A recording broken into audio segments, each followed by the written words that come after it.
नमस्ते बच्चों। आधुनिक भारतीय इतिहास में जनजातीय आंदोलन बहुत महत्वपूर्ण योगदान रखते हैं भारतीय स्वतंत्रता प्राप्त करने के दृष्टिकोण से। और इन जन आंदोलनों का काल, क्षेत्र और कारण और प्रभाव क्या रहा, इसको मैं संक्षेप में आपको समझा रहा हूँ। पहला है पहाड़िया विद्रोह 1778। राजमहल की पहाड़ियों में जनजाति द्वारा किया गया और इसका मूल कारण था विद्रोह का कृषि भूमि पर ब्रिटिश अतिक्रमण। दूसरा चुहार विद्रोह 1776। अंग्रेजों के शोषणपूर्ण आर्थिक नीतियों के कारण उक्त विद्रोह किया गया। तीसरा कोल विद्रोह 1831 में छोटा नागपुर के कोलों ने बुद्धो भगत के नेतृत्व में विद्रोह किया और इनमें इसका मूल कारण था कि अंग्रेजों द्वारा उस क्षेत्र और प्रसार और भूमि को हस्तांतरित कर दिया गया, जिसे कोल जनजाति के लोग बाहरी मानते थे, यानी उन बाहरी व्यक्तियों को डिकू कहा जाता था। और जैसे इन लोगों को ये क्षेत्र दिया गया तो इन्होंने विद्रोह का बिगुल बुझा दिया। इसी प्रकार से हो और मुंडो विद्रोह, यह विद्रोह राजा पराहत के नेतृत्व में हो जनजाति द्वारा 1821 में सिंहभूमि एवं छोटा नागपुर में किया गया। और दूसरा यही विद्रोह भूमि 1831 में अंग्रेजों द्वारा हस्तमत किए जाने के कारण किया गया। बुरसा मुंडा के नेतृत्व में 1899 से 1900 के मध्य उक्त विद्रोह रांची के दक्षिण में आयोजित किया गया।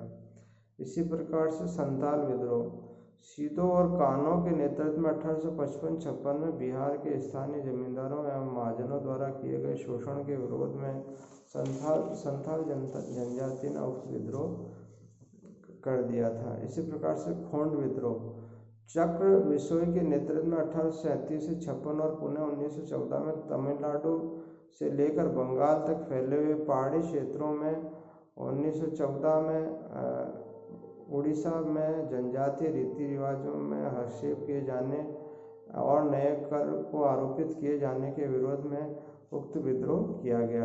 इसी प्रकार से नेकदा आंदोलन 1860 में मध्य प्रदेश और गुजरात के क्षेत्रों में अंग्रेजों एवं स्वर्ण हिंदुओं के विरोध में उक्त आंदोलन किया गया। इसी प्रकार से रखावाड़ विद्रोह 1870, यह अंग्रेजों की भू राजस्व नीतियों के कारण रखावाड़ जनजाति द्वारा उक्त आंदोलन किया गया। इसी प्रकार से खोंडा डोरा विद्रोह कोरा मलाया के नेतृत्व में 1900 ईस्वी में विशाखापट्टनम के डाबूर क्षेत्र में उक्त विद्रोह किया गया। जैसा कि आपको विदित है, ये जो जनजातीय विद्रोह थे ये पूरी भारतीय उपमहाद्वीप के विभिन्न क्षेत्रों में आयोजित हुए और इन विद्रोह का मूल कारण जो था वो शोषण के विरुद्ध संगठित लोगों के समूह द्वारा विद्रोह किया जाना है। अगला है भील विद्रोह, ये 1817 से 1819 और फिर बाद में 1913 में पश्चिमी घाट के क्षेत्र में आयोजित किया गया। इसका मूल कारण ईस्ट इंडिया कंपनी के शासन के विरोध एवं भील राज की स्थापना की सोच से उक्त विद्रोह किया गया।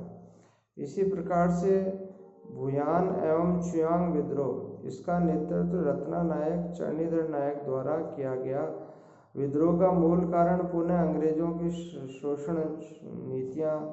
शोषणपूर्वक नीतियां और स्थानीय लोगों को उनकी जमीन से हटाए जाने के परिणाम स्वरूप उक्त विद्रोह। इसी प्रकार से कोया विद्रोह 1879-80 में टोमा सोंग के नेतृत्व में आंध्र प्रदेश में आयोजित किया गया।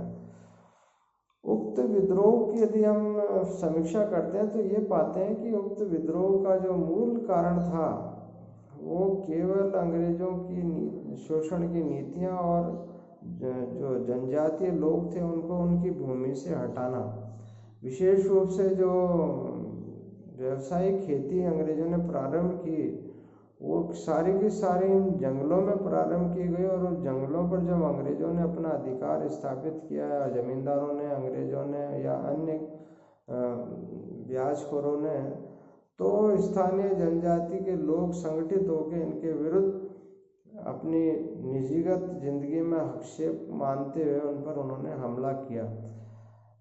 हथियारों के दृष्टिकोण से देखें तो जो परंपरागत जनजातियां थी उनके हथियार भी परंपरागत थे और जो अंग्रेज थे उनके आधुनिक हथियार थे। इसलिए अधिकांश जनजातियों को बड़ी कठोरता के साथ इन आंदोलनों को दबा दिया गया। लेकिन इसका एक स्पष्ट जो संदेश है वो अंग्रेज अधिकारियों को पहुंच चुका था कि यदि अब आपने स्थानीय लोगों का शोषण जारी रखा तो वो बर्दाश्त नहीं करेंगे और आपके विरुद्ध वो कार्रवाई करेंगे। और इसी कार्रवाई की परिणति यह रही कि पूरे भारत में जनजातियों में एक जागृति आई और उस जागृति के परिणाम स्वरूप जगह जगह पर ये जन आंदोलन जनजातियों द्वारा किए गए, जो बाद में 1857 की क्रांति में एक बहुत बड़े रूप में हमारे सामने आए।